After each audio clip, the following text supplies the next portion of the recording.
कहते हैं ना, देर लगेगी मगर सही होगा। हमें जो चाहिए वही होगा। दिन बुरे हैं, जिंदगी नहीं। एक समय की बात है, भारत के शांत गांव में भगवान बुद्ध का अवतार हुआ। उनका नाम सिद्धार्थ था। सिद्धार्थ ने अपने जीवन को सुख शांति की खोज में विनम्रता और सच्चाई के साथ बिताया था। उनका मन ध्यान में रहता और उन्होंने जीवन के असली अर्थ को समझने के लिए ध्यान और तपस्या की। एक दिन सिद्धार्थ ने गांव के बाहर जाकर दुनिया के सारे दुखों को देखा। उन्होंने बुद्धिमत्ता से भरी आंखों से देखा कि जंतु मंतर जीवों को जन्म, जरा, मरण का चक्र में फंसा हुआ है।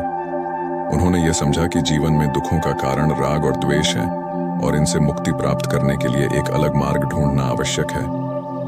सिद्धार्थ ने अपने घर और सभी सुख सुविधाओं को छोड़ दिया और एक साधु बन गए। वह तपस्या और ध्यान के माध्यम से अपने आत्मा को समझने का प्रयास करने लगे। उनका उद्दीपना किया हुआ मुद्दा था, जो चाहोगे वही मिलेगा।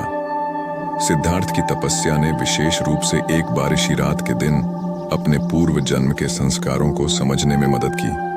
उन्होंने समझा कि जन्म मरण का चक्र तब थमेगा जब मन में आसक्ति और मोह होगा। उनकी तपस्या में कई वर्ष बिताए गए और अंत में सिद्धार्थ ने बोधि तत्व की प्राप्ति की। उन्होंने समझा कि सब कुछ अनित्य है, सभी चीजें आने जाने वाली हैं और जीवन का असली लाभ आत्मा की मुक्ति है। गौतम बुद्ध के रूप में जाने जाने वाले सिद्धार्थ ने फिर से लोगों के बीच आकर उन्हें उनके अनुभवों का शिक्षा देना शुरू किया। उन्होंने अपनी शिक्षा का एक अंश, चाहो जो चाहोगे वही मिलेगा, के रूप में साझा किया और लोगों को यह बताया कि आत्मसमर्थन और सत्य की खोज में ही सच्चा सुख है। बुद्ध की शिक्षाओं ने अनगिनत लोगों को आत्मा की महत्वपूर्णता और जीवन में सही मार्ग का प्रदर्शन किया।